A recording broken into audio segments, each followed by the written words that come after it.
बिस्मिल्लाहिर्रहमानिर्रहीम। अस्सलाम वालेकुम स्टूडेंट्स, मैं हूं वाजिद अली कंबो, आपका chemistry teacher. Student second year chemistry chapter 11 और आज हम पढ़ने जा रहे हैं रिएक्शंस ऑफ फिनोल। तो ये आगाज करते हैं। My dear students, reactions of phenol, हम फिनोल में दो तरह के रिएक्शन हम डिस्कस करेंगे। पहले हमारे पास आ गए reactions of phenol due to OH group, और फिर हम स्टडी करेंगे reactions of phenol due to benzene ring. तो पहले हम आगाज करते हैं reactions of phenol due to OH group. My dear student, आपने देखा है कि ये मेरे पास फिनोल है। आप फिनोल में देख सकते हैं बेंजीन रिंग के ऊपर ये OH ग्रुप है। अब ये जो OH ग्रुप है, इसकी वजह से ये जो रिंग है इसकी रिएक्टिविटी इंक्रीज करती है। और एक और भी याद रखना कि ये जो बेंजीन के ऊपर ये जो हाइड्रोक्सिल ग्रुप है O और H, हमने ये पढ़ा कि अगर यहां से H को रिमूव किया जाए तो we have the phenoxide ion, and this phenoxide ion it has 5 resonance contributing structure, so this one is the stable ion। तो पहले जो हम रिएक्शन पढ़ रहे हैं ना, उसमें बेंजीन रिंग इन्वॉल्व नहीं है, उसमें सिर्फ और सिर्फ बेंजीन रिंग के ऊपर ये जो OH ग्रुप है ये इन्वॉल्व है। तो पहला जो रिएक्शन इसमें है that is the salt formation. Student, हमने पढ़ा कि ये जो फिनोल है, phenol show the acidic properties, और आप जानते हैं कि जब कोई एसिड किसी बेस से रिएक्शन करता है तो हमारे पास सॉल्ट और वाटर बनता है। तो ये मेरे पास phenol which shows acidic properties when it is treated with sodium hydroxide which is an alkali, जो कि बेस है। रिएक्शन क्या होगा? एसिड बेस रिएक्शन हुआ। माय डियर स्टूडेंट, एसिड ने H दिया, बेस ने OH दिया, यूं ये वाटर बन गया। जहां से H रिमूव हुआ वहां पे सोडियम आ गया, तो मेरे पास जो प्रोडक्ट बना स्टूडेंट वो है ये बेंजीन रिंग, और ये आप शो करेंगे बॉन्ड, ये ऊपर O नेगेटिव फिनॉक्साइड, और यहां पे सोडियम आयन आ गया। ये मेरे पास सॉल्ट बना, इसका नाम है sodium phenoxide. My dear student, this one is the salt, और साथ ही साथ हमारे पास क्या हासिल हुआ? Water, H2O। This sodium phenoxide जो हमारे पास बना, this one is a salt, and this reaction is acid base reaction. दूसरा जो हमारे पास रिएक्शन है दैट इज एस्टर फॉर्मेशन। अब आप इसमें देखें कि जब phenol acetyl chloride, this one is CH3 double bond O Cl, this one is acetyl chloride,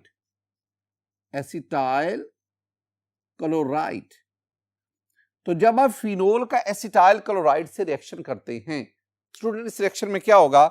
phenol जो है ये H देगा, एसिटाइल क्लोराइड Cl देगा, ये दोनों मिलकर क्या बन गए? HCl। जहां से H निकला, जहां से Cl निकला, ये वाला कार्बन क्लोरीन बॉन्ड, अब ये कार्बन इस O के साथ बॉन्ड बनाएगा, तो मेरे पास जो प्रोडक्ट बनेगा जरा उसको देखेंगे आप। मेरे पास स्टूडेंट जो प्रोडक्ट बनेंगे इसमें ये बेंजीन रिंग, बाकी चीजों को मत छेड़े, सिर्फ इनको आपस में अरेंज करते जाए। ये बेंजीन रिंग, इसके ऊपर O आ गया, मैं इधर O लिख देता हूं, ये वाला। अब ये कार्बन इसके साथ, ये कार्बन और कार्बन के पास डबल बॉन्ड O, और ये आपके पास है जैसे, तो ये मेरे पास प्रोडक्ट बना, और साथ ही साथ आपके पास क्या बना? साथ ही साथ आपके पास HCl बना। माय डियर स्टूडेंट, ये जो प्रोडक्ट मेरे पास बना, हम इसका नाम जानना चाहते हैं। तो माय डियर स्टूडेंट, इसका नाम है फिनाइल एसीटेट। तो मैं इसका नाम लिख देता हूं, this one is phenyl acetate. और याद रखो स्टूडेंट कि ये हमारे पास कार्बोनिल ग्रुप, ये साथ ऑक्सीजन, इधर भी एक एराइल ग्रुप, इधर अल्काइल ग्रुप है। तो एस्टर क्या है? RC double bond O R dash.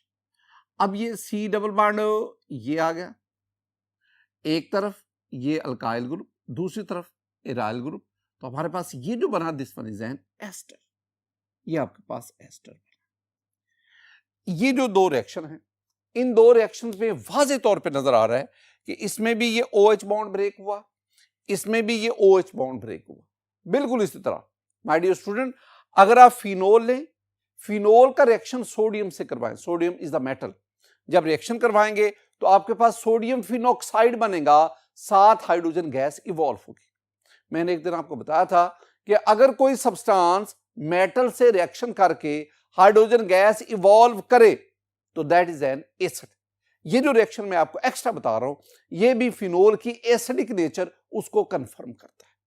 My dear student, वो रिएक्शन जिसमें फिनोल का OH ग्रुप इन्वॉल्व है, एक और भी है, that is the reduction by zinc. आइए उसको देखते हैं। माय डियर स्टूडेंट, अब हम पढ़ेंगे फिनोल का जिंक के साथ रिएक्शन। देखें, ये मेरे पास फिनोल है, जब आप इसका जिंक से रिएक्शन करवाते हैं, जिंक क्या करेगा, जिंक से ऑक्सीजन निकाल लेगा। जब जिंक ऑक्सीजन ले जाएगा ना, तो आपके पास बन जाएगा जिंक ऑक्साइड ZnO प्लस, अब फिनोल तो नहीं रहा, अब आपके पास ये बेंजीन रिंग, अब ये यहां पे ना H था, उस H की जगह पे OH आया था। अब जब आपने O निकाल दिया तो ये H दोबारा इसको मिल जाएगा। जब H दोबारा मिलेगा तो you will get the benzene. आपके पास क्या हासिल हुआ, बेंजीन हासिल हुआ। अब इसमें एक चीज देखिए, ये जो है ना zinc, zinc is a metal, metal, और स्टूडेंट याद रखना metals are mostly reducing agent, reducing agent. अब क्या हुआ, जिंक यहां पे बतौर रिड्यूसिंग एजेंट काम करता है, ये फिनोल की रिडक्शन करवाता है। Reduction mean loss of oxygen is reduction. अब फिनोल से ऑक्सीजन जिंक ले लेता है, जब फिनोल से जिंक ऑक्सीजन जाता है तो फिनोल की क्या होगी, रिडक्शन, और जब फिनोल रिड्यूस होता है तो रिड्यूस होकर ये क्या बनाता है, बेंजीन। तो याद रखना, जब फिनोल की रिडक्शन होती है तो बेंजीन बनता है, जब बेंजीन की ऑक्सीडेशन होती है तो फिनोल बनता है। ये दोनों में ज़हन में रखना। देखो मैंने क्या कहा, मैं ये कह रहा हूं बेंजीन, जब आप बेंजीन की ऑक्सीडेशन करवाएं फिनोल बनता है, और जो फिनोल है उसकी रिडक्शन करवाएं तो बेंजीन हासिल होता है। माय डियर स्टूडेंट, ये तीन वो रिएक्शन थे जिनमें फिनोल का OH ग्रुप इन्वॉल्व होता है। अब हम फर्दर रिएक्शंस ऑफ फिनोल पढ़ेंगे, जिनमें reactions of phenol due to benzene ring, जिनमें बेंजीन रिंग इन्वॉल्व होता है। इन रिएक्शंस को पढ़ाने से पहले ना मैं एक बुनियादी बात आपके साथ डिस्कस करना चाहता हूं। मैं ना स्टूडेंट आपके साथ ना comparison of reactivity of phenol और बेंजीन की बात करना चाहता हूं। मैं क्या कहूंगा, मैं कहूंगा phenol is more reactive than benzene in electrophilic aromatic substitution reaction. बात याद रखना, phenol is more reactive than benzene in electrophilic aromatic substitution reactions. क्यों, ये मैंने आपको चैप्टर 9 उसके लास्ट पे एक बात बताई थी कि जब बेंजीन रिंग पर ऐसा ग्रुप आ जाए जो इलेक्ट्रॉन डोनेटिंग हो तो ये रिंग की रिएक्टिविटी को बढ़ा देता है। अब इस केस में क्या हुआ, इस केस में यह है कि अगर बेंजीन पर कोई इलेक्ट्रोफाइल अटैक करे तो that electrophile must be very strong, that should be super electrophile, फिर वो जाके बेंजीन में इलेक्ट्रोफिलिक सब्स्टिट्यूशन करवा पाता है, क्योंकि बेंजीन में डीलोकलाइजेशन की वजह से benzene ring is highly stable. लेकिन जब बेंजीन के ऊपर ये OH ग्रुप आ जाता है, अब इस OH ग्रुप में ऑक्सीजन के पास 2 लोन पेयर है। अब ये ऑक्सीजन क्या करेगा, ये अपना एक लोन पेयर इस pi electron system of benzene ring उसके साथ कोऑर्डिनेट करवाकर उसको डीलोकलाइज करवा देगा। अब इस ऑक्सीजन के इस लोन पेयर की वजह से इस रिंग में अवेलेबिलिटी ऑफ इलेक्ट्रॉन बढ़ जाती है। जब अवेलेबिलिटी ऑफ इलेक्ट्रॉन बढ़ जाएगी तो इलेक्ट्रोफिलिक अटैक इजी हो जाता है। इसका मतलब क्या हुआ, जितना इलेक्ट्रोफिलिक अटैक इजी होगा उतनी रिंग की रिएक्टिविटी ज्यादा होगी। तो ये जो रिंग की रिएक्टिविटी बढ़ी, this one is due to the involvement of electrons donated by the oxygen of OH group. इसका मतलब यह हुआ कि फिनोल के वो रिएक्शन जिसमें रिंग इन्वॉल्व होगा वो बेंजीन की निस्बत ज्यादा फास्ट होगी। इस बात को आपने ज़हन में बिठाना, यानी सिंपली आपने ज़हन में रखना है कि phenol is more reactive than benzene. अब देखें पहला रिएक्शन क्या है, नाइट्रेशन। मैं आपको कुछ ना बेंजीन की नाइट्रेशन याद दिलाता चलूं। माय डियर स्टूडेंट, जब मैंने आपको बेंजीन की नाइट्रेशन पढ़ाई थी ना, तो जरा देखें बेंजीन की नाइट्रेशन में ये हम मिक्सचर ऑफ नाइट्रिक एसिड और सल्फ्यूरिक एसिड लेते हैं, 50 to 55 डिग्री सेंटीग्रेड टेम्परेचर, और आपके पास ये नाइट्रोबेंजीन बना। इसमें दो बातें तवज्जो तलब है, या पढ़ के हैं चैप्टर 9, दो बातें तवज्जो तलब है। पहला, हम इसमें जो नाइट्रिक एसिड और सल्फ्यूरिक एसिड दोनों का जो मिक्सचर लेते हैं ना, इसमें पहली तवज्जो तलब बात, ये नाइट्रिक एसिड और sulphuric acid both are concentrated, both are in concentrated form, concentrated है। और दूसरा टेम्परेचर कितना है, 50 to 55, हाई टेम्परेचर पे ये रिएक्शन होता है। लेकिन इसके बरक्स जब आप फिनोल का नाइट्रिक एसिड से रिएक्शन करवाते, दो बातें, this nitric acid is diluted and you have to perform this reaction at room temperature 25 degree. इसका मतलब क्या हुआ, इसका मतलब है कि इस केस में एक कंसंट्रेटेड नहीं, डाइल्यूट नाइट्रिक एसिड, और दूसरा टेम्परेचर कम है, आप सवियर कंडीशन नहीं दे। इसका मतलब क्या हुआ, इसका मतलब है इस केस में ये जो रिंग है ये बेंजीन की निस्बत ज्यादा एक्टिव है, और जो रिंग की ज्यादा एक्टिविटी है, this is due to the presence of OH group. This OH group is electron donating group, ये इलेक्ट्रॉन देता है, रिंग की रिएक्टिविटी बढ़ाता है। देखो स्टूडेंट, और एक और भी बात याद रखना, वो बहुत ही important, this OH group is ortho and para directing group, ये बात याद रखनी है।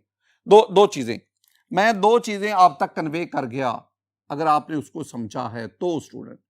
पहली बात मैंने आप तक ये पहुंचाई कि ये मेरे पास ना, ये बेंजीन रिंग, ये उसके ऊपर OH आ गया, ये OH। पहली बात, ये जो OH ग्रुप है, मैं इस OH ग्रुप की बात कर रहा हूं, this is activating group, activating group, यानी इसके आने से रिंग की रिएक्टिविटी बढ़ गई। दूसरा, this OH group is ortho and para director, यानी अगर सेकंड सब्स्टिट्यूएंट आना चाहता है ना, या वो आर्थो पोजीशंस पे आए या वो para, this one is ortho, this one is ortho, this one is para, तो this one is ortho and para directing group. ये दो बातें याद। अब आपने काम क्या किया, आपने फिनोल का रिएक्शन करवाया डाइल्यूट नाइट्रिक एसिड से एट रूम टेम्परेचर। तो अब होगा इसमें ये आपके पास दो चीजें बनेंगी माय डियर स्टूडेंट, दो, मैं ये लिख देता हूं, मैं पहले फिनोल ही बनाऊंगा, इधर भी मैं फिनोल ही बनाऊंगा, ये फिनोल। अब जरा देख रहा, ये जो इसमें जो नाइट्रो ग्रुप है, नाइट्रो ग्रुप, ये नाइट्रो ग्रुप इसमें जाके आर्थो पोजीशन पे आएगा, या ये जो नाइट्रो ग्रुप है ये जाएगा पैरा पोजीशन। ये दो प्रोडक्ट बनेंगे, इसका नाम क्या बनेगा, इसका नाम बनेगा, ये जो पहले वाला है इसका नाम है ये आर्थो, आर्थो पे नाइट्रो, ऑर्थो नाइट्रो फिनोल। ये क्या है, ये पैरा पोजीशन है, तो नाम इसका क्या बना, this one is para nitro phenol.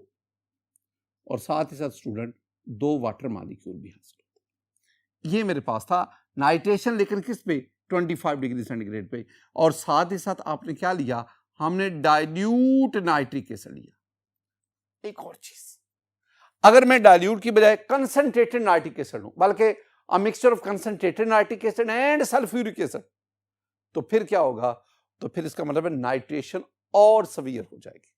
क्या बनेगा वो देखें माय डियर स्टूडेंट। अब मैंने क्या किया, अब मैंने ये फिनोल लिया, अब मैं कंसंट्रेटेड नाइट्रिक एसिड लेता हूं, बल्कि बुक्स में लिखा हुआ है कि mixture of concentrated nitric acid and sulphuric acid, और मैं हीट कर रहा हूं। चीजें देखो, यहां डाइल्यूट नाइट्रिक एसिड था, आर्थो एंड पैरा प्रोडक्ट बने, अब कंसंट्रेटेड आ गया, यहां रूम टेम्परेचर 25, यहां रूम टेम्परेचर हीट किया, अब यहां रूम टेम्परेचर नहीं चाह रहा, हीट कर रहे हैं। अब क्या होगा, आपके पास इसमें ये प्रोडक्ट बना, ये प्रोडक्ट,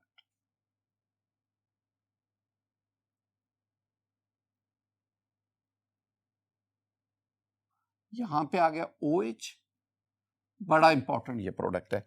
और ये आपके पास यहां पे NO2, यहां पे NO2 और यहां पे NO2 और साथ आपके प्लस 3H2। इंपॉर्टेंट क्या है इसमें? इंपॉर्टेंट इसमें इसका नाम। स्टूडेंट इसके दो नाम है। इसका जो अयोपिक है ना, अयोपिकली अगर आप देखेंगे, ये कार्बन नंबर 1 है, ये 2 है, ये 3 है, ये 4 है, ये 5 है, ये 6 है। 2 पे नाइट्रो, 4 पे नाइट्रो, 6 पे नाइट्रो, तो 3 नाइट्रो है ना। तो आपके पास ये नाम क्या बना? नाम बना 2, 4, 6 tri nitro, tri nitro phenol. 2, 4, 6 tri nitro. क्या अगर आप NO2 NO2 NO2 निकाल दें तो ये फिनोल है, यानी parent name phenol. These are substituent किस किस पोजीशन पर? 2 पर, 4 पर, 6 पर, और तीनों सब्स्टिट्यूएंट नाइट्रो है। 2, 4, 6 try nitrophenol and it's common name is picric acid, picric acid. This is highly explosive material. ये जो पिक्रिक एसिड है, ये धमाका खेज मवाद है, हाईली एक्सप्लोसिव मटेरियल। वजह ये एक स्टूडेंट, जब इसकी ना डिकम्पोजिशन होती है तो वो सडनली कार्बन मोनोऑक्साइड, नाइट्रोजन और स्टीम वगैरह उसमें चेंज होता है, और जिसके दौरान वॉल्यूम बहुत बढ़ जाता है और ये शॉक के साथ एक्सप्लोड करता है। That is why it is an explosive material. This one is 2,4,6 trinitrophenol and it is commonly known as picric acid. बाज दफा क्वेश्चन क्या आता है? बाज दफा क्वेश्चन आता है कि ये जो पिक्रिक एसिड है, which of the following compound, MCQ क्या पूछा जाता है? Which of the following compound does not have carboxylic group? किस कंपाउंड में कार्बोक्सिलिक ग्रुप नहीं है? Option A acetic acid, option B salicylic acid, option C picric acid, option D valeric acid. तो अब ये जो बाकी मैं आपको बता रहा हूं, ये आप चैप्टर 13 में जाके पढ़ेंगे। इसमें जो पिक्रिक एसिड है ये OH ग्रुप रखता है, इसमें कार्बोक्सिल ग्रुप नहीं होता। मैं एक और भी चीज आपको बताता चलूं, स्टूडेंट बाज दफा ना कंफ्यूज हो जाता है। मैं दो चीजें आपके सामने लाता हूं। ये मेरे पास टोल्यूइन है, टोल्यूइन का नाइट्रिक एसिड से रिएक्शन करवाएं तो आपके पास ये 2,4,6 ट्राइनाइट्रोटोल्यूइन बनता है। This one is called TNT। This one is also an explosive material. Similarly आप ये फिनोल लें, फिनोल का कंसंट्रेटेड नाइट्रिक एसिड के साथ इसको हीट करें, you will get this product. This one is 2,4,6 trinitrophenol. This one is called picric acid. ये TNT और पिक्रिक एसिड ये दोनों एक्सप्लोसिव मटेरियल्स हैं। इन दोनों में नाइट्रिक एसिड इस्तेमाल हो रहा है, इन दोनों में नाइट्रेशन और बेंजीन रिंग हो रही है। अब दोनों में जो स्टार्टिंग मटेरियल वो डिफर कर रहा है। TNT में starting material is toluene, picric acid में स्टार्टिंग मटेरियल फिनोल। याद क्या रखना है? पिक्रिक एसिड, ये जो वर्ड पिक्रिक एसिड है इसका फर्स्ट लेटर क्या? P, और जिस स्टार्टिंग मटेरियल से बना फिनोल उसका भी पहला कैपिटल लेटर क्या है? P। तो पिक्रिक एसिड, P वाला जो पिक्रिक एसिड है वो P वाले फिनोल से बनता है बाय नाइट्रेशन ऑफ फिनोल। और TNT तो पहला उसमें क्या है? T। तो TNT ट्राइनाइट्रोटोल्यूइन, ये 2,4,6 ट्राइनाइट्रोटोल्यूइन, ये जो TNT है ये किस स्टार्टिंग मटेरियल से बनता है? टोल्यूइन से। टोल्यूइन का पहले भी क्या है? T। तो ये जरा आपको याद करवाने के लिए ये मैंने दो एक्सप्लोसिव मटेरियल आपके साथ डिस्कस की। माय डियर स्टूडेंट, अब आप चलें, हमारे पास है सल्फोनेशन। सल्फोनेशन बिल्कुल उसी तरह, अगर आपके पास बेंजीन है, बेंजीन का आप सल्फ्यूरिक एसिड से रिएक्शन करवाएं तो आपके पास प्रोडक्ट क्या बनेगा? जरा देखें। प्रोडक्ट एक तो आपके पास ये बनाना स्टूडेंट, ये बेंजीन और मैं इसके ऊपर ना OH लगा देता हूं, ये फिनोल आ गया। एक और चीज, ये आ गया बेंजीन और स्टूडेंट इसके ऊपर ना मैं OH लगा देता हूं, OH, ये बन गया फिनोल। ये मैंने इसको ऐसा ही लिखा। अब मैंने आपसे क्या कहा? मैंने कहा ये जो OH ग्रुप है ना, this one is ortho and para directing group. इसका मतलब है ये जो सल्फोनिक एसिड ग्रुप आएगा या वो इस जगह पे आएगा, सल्फोनिक एसिड ग्रुप होता है SO3H, ये आर्थो पोजीशन है, या ये इसके कहां पे जाएगा, पैरा पोजीशन पे, SO3H। तो इसका मतलब क्या हुआ कि यहां जो हाइड्रोजन था, हाइड्रोजन उसकी जगह पे SO3H ग्रुप आ गया, यहां जो हाइड्रोजन था उसकी जगह पे SO3H ग्रुप आ गया, और बाकी जो हाइड्रोजन है वो इसके साथ मिलके वो क्या बना रहा है, वो वाटर। कितने वाटर के मालिक है लास्ट में, 2 + 2H2O। अब इनके नाम भी आपको आने चाहिए स्टूडेंट। ये जो ऊपर वाला है ना, ऊपर वाले में अब अगर आप इन दोनों को देखेंगे ना प्रायोरिटी ऑर्डर लिस्ट में, तो ये प्रायोरिटी ऑर्डर लिस्ट में पहले है, OH बाद में आता है। तो जो प्रायोरिटी ऑर्डर लिस्ट में पहले आएगा पेरेंट नेम उसी के हिसाब से बनेगी, यानी OH छुपा लें तो this one is the benzene sulphonic acid.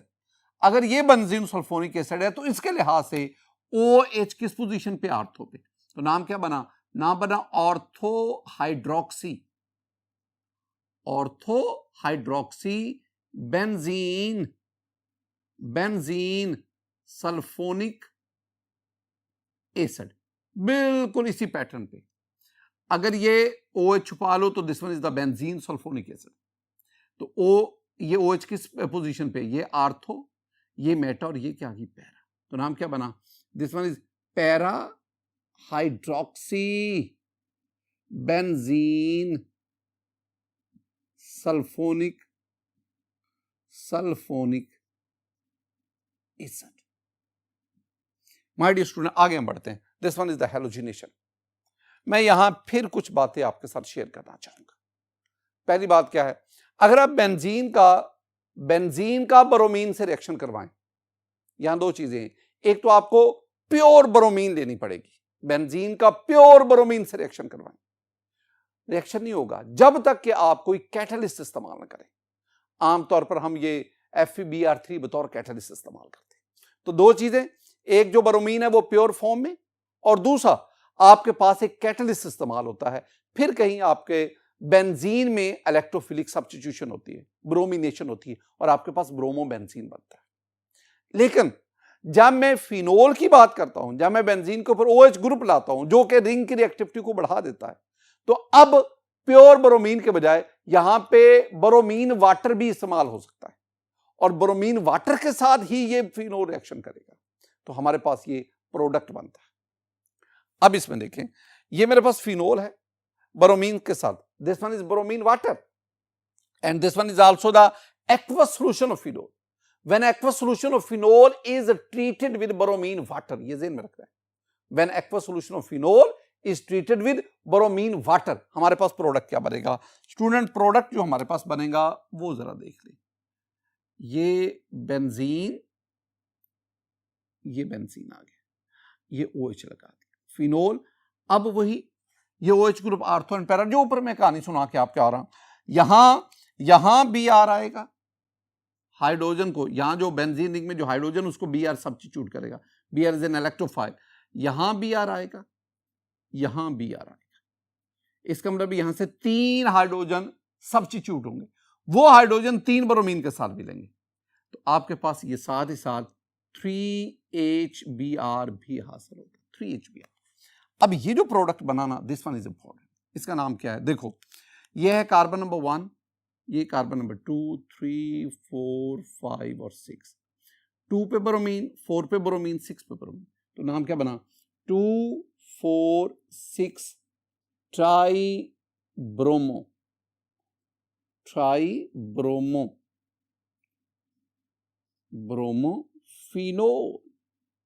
2, 4, 6 try bromophenol.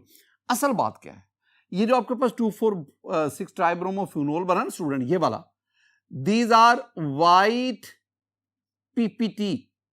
और मैं अक्सर आपसे एक बात करता हूं कि अगर किसी रिएक्शन में फिजिकल चेंज आ रही हो, सॉल्यूशन का कलर चेंज हो, कोई गैस इवॉल्व हो, प्रेसिपिटेट बने, कोई फिजिकल, यानी जिसको आप ऑब्जर्व कर सके, तो that can be used as a distinguish reaction. अब ये रिएक्शन भी ना, यानी आमतौर पर हम क्या करते हैं, हम ना ये orange solution of bromine and water ये लेते हैं, अब इसमें फिनोल को ऐड करते हैं। जब हम फिनोल को ऐड करते हैं तो डेफिनेटली हमारे पास ये वाइट प्रेसिपिटेट बनते, क्लाउडी सॉल्यूशन हासिल होता है। इन वाइट प्रेसिपिटेट का बनना ये हमें कन्विंस कर रहा है कि यहां पे ब्रोमीन डीकलराइज होगी और जिसके साथ ये ब्रोमीन रिएक्शन कर रहा है दैट इज द फिनोल। ये एक फिनोल का डिस्टिंग्विश रिएक्शन भी है। माय डियर स्टूडेंट, इसके बाद हम बढ़ते हैं, नेक्स्ट हमारा रिएक्शन है that is the hydrogenation. Student, hydrogenation, addition of hydrogen. जब आप फिनोल में हाइड्रोजन ऐड करेंगे in the presence of a nickel, तो this one is the hydrogenation. और पता है आपको हाइड्रोजन कहां जाएगा? हाइड्रोजन रिंग के अंदर जो अनसैचुरेशन है उसको सैचुरेट करेगी। यानी आपके पास 3 H2 हैं, 3 हाइड्रोजन के मॉलिक्यूल हैं। एक मॉलिक्यूल यहां पे, ये मैं वैसे ये बताता चलूं, वैसे तो हम 1 मोल फिनोल के साथ 3 मोल हाइड्रोजन यूज करते हैं। 1 मोल फिनोल 3 मोल्स हाइड्रोजन, ये है कंपेयर। लेकिन मैं तो वो मॉलिक्यूल के सेंस में बात कर रहा हूं ना, यानी 1 मोल एक मॉलिक्यूल फिनोल के साथ हाइड्रोजन के 3 मॉलिक्यूल ये ऐड हुए, निकल इज द कैटलिस्ट, और आप हीट करेंगे तो अब क्या होगा? एक H2 यहां ऐड होगा, डबल बॉन्ड खत्म।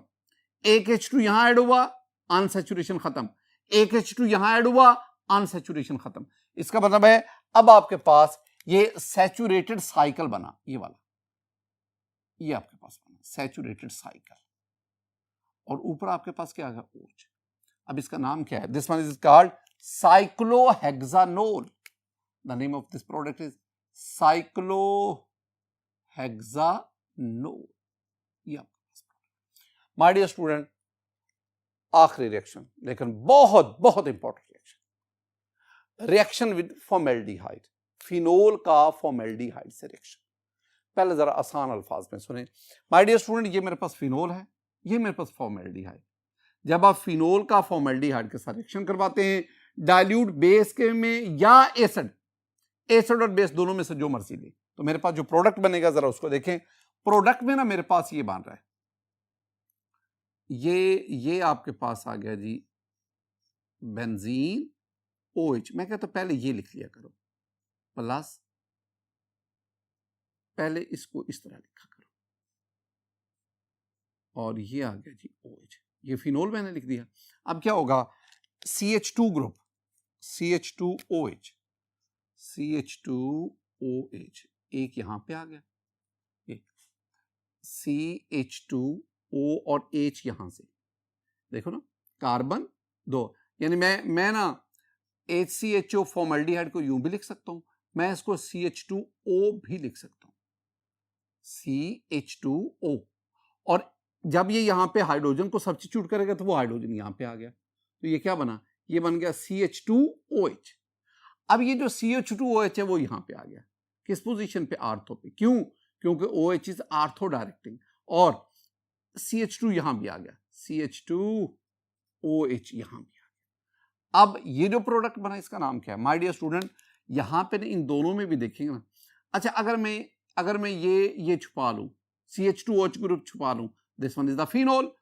अगर मैं इसको छुपा लूं, now this one is the benzyl alcohol, benzyl alcohol. तो ये बेंजाइल अल्कोहल के सेंस में हमने लेना है। अगर आप इसको छुपाएंगे तो क्या बना? Benzyl alcohol. तो ये वाला OH उसके लिहाज से किस पोजीशन पे? आर्थो पे। तो नाम क्या बना? This one is ortho hydroxy. OH को हम क्या कह रहे हैं? Ortho hydroxy benzyl alcohol. Similarly आप इसको नाम क्या देंगे स्टूडेंट? हम इसको नाम देंगे, ये आर्थो, ये मेटा, ये पैरा। हाँ, अगर आप इसके लिहाज से देंगे तो ये नाम बना, ये पैरा पोजीशन पे है। लेकिन अगर हम पेरेंट नेम बेंजाइल अल्कोहल ले लें तो डेफिनेटली फिर ये सब्स्टिट्यूट होगा। तो फिर अगर ये सब्स्टिट्यूट होगा तो ये इसके लिहाज से किस पोजीशन पे? पैरा पे। तो नाम क्या बना? Para hydroxy benzyl alcohol, para hydroxy benzyl. अब याद रखना, जब आप फिनोल का फॉर्मेल्डिहाइड से रिएक्शन करवाएं इन डाइल्यूट एसिड और बेस, आपके पास ये प्रोडक्ट बनते हैं। ये जो प्रोडक्ट बना है ना, ये प्रोडक्ट फर्दर फॉर्मेल्डिहाइड से रिएक्शन करता है। ये जो प्रोडक्ट बना, ये प्रोडक्ट फर्दर फॉर्मेल्डिहाइड से रिएक्शन करता है, दैट इज कंडेंसेशन प्रोसेस, और आपके पास एक लार्ज मॉलिक्यूल, एक पॉलीमर बनता है, that polymer is called Bakelite. Very very important. तो इसका मतलब क्या हुआ, मैं पहले आपको समझाता हूं जो हमारे टेक्स्ट बुक में लिखा है, फिर मैं आप उसके रीजन की तरफ लाता हूं। तो मैंने पहले क्या कहा, फिनोल ने फॉर्मेल्डिहाइड से डाइल्यूट एस्टर या डाइल्यूट बेस की मौजूदगी में रिएक्शन करवाया, आपके पास ये प्रोडक्ट बने, आर्थो हाइड्रोक्सी या पैरा हाइड्रोक्सी बेंजाइल अल्कोहल बने, ये फर्दर रिएक्शन कर रहे हैं। अब मैं उसको जनरल क्या लिखता हूं, मैं phenol n molecules, a large number of molecules, formaldehyde n molecules, और यहां पे मैं डाइल्यूट एसिड ले लूं या डाइल्यूट बेस ले लूं, NaOH। कंडेंसेशन रिएक्शन है, वाटर इसमें। अब जरा देखना माय डियर स्टूडेंट, ये मैंने 1 2 3 4, मैं बेक्लाइड का स्ट्रक्चर आपको समझाना चाहता हूं ना।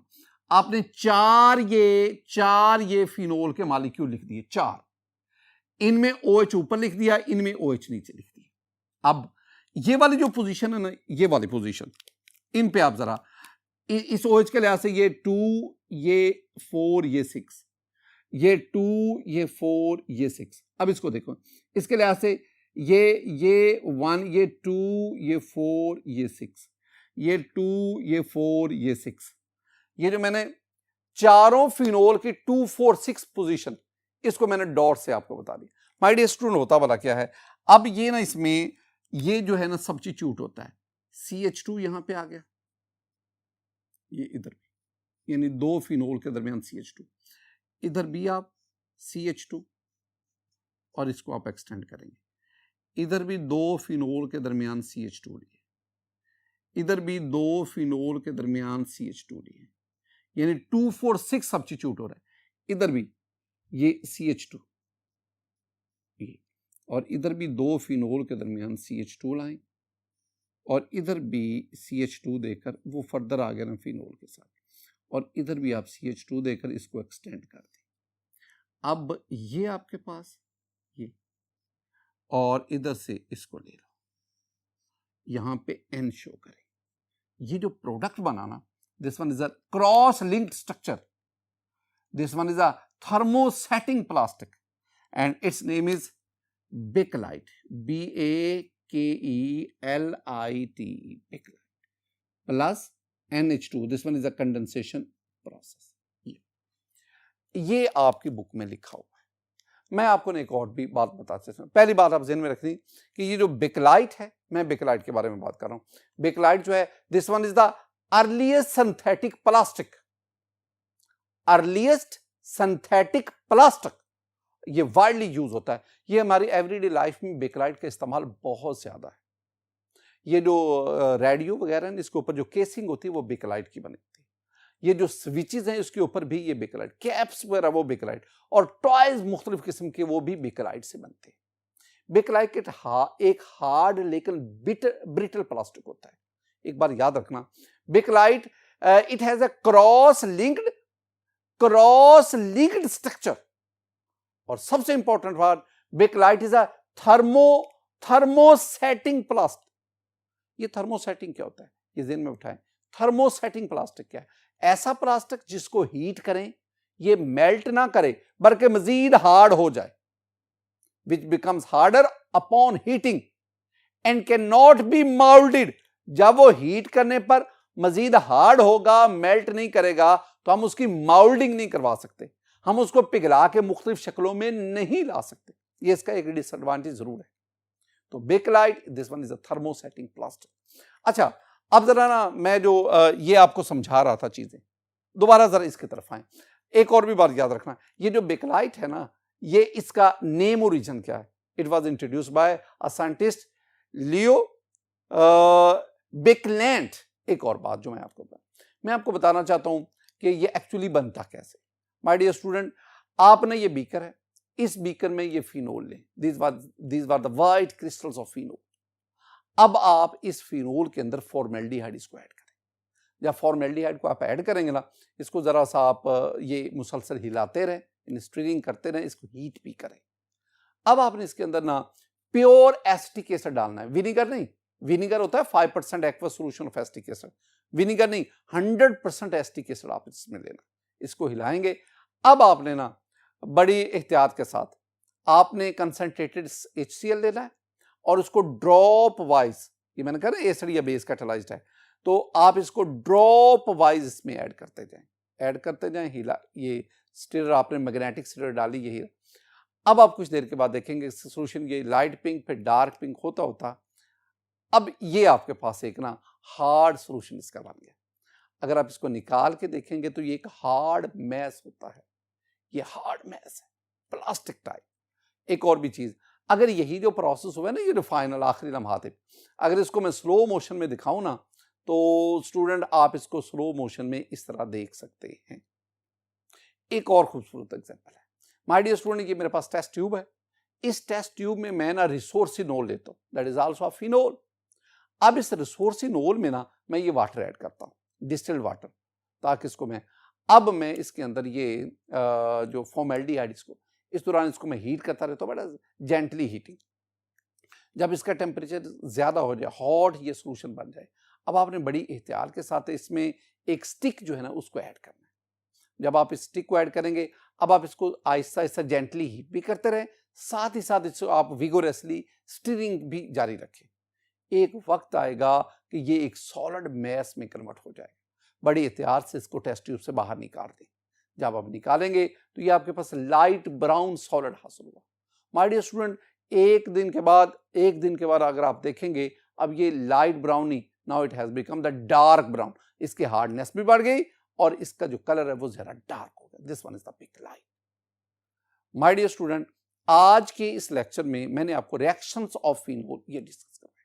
मेरी दुआ है कि अल्लाह ताला आप पर अपना फजल फरमाए, अल्लाह ताला आप पर अपना करम फरमाए। अस्सलामु अलैकुम व रहमतुल्लाह।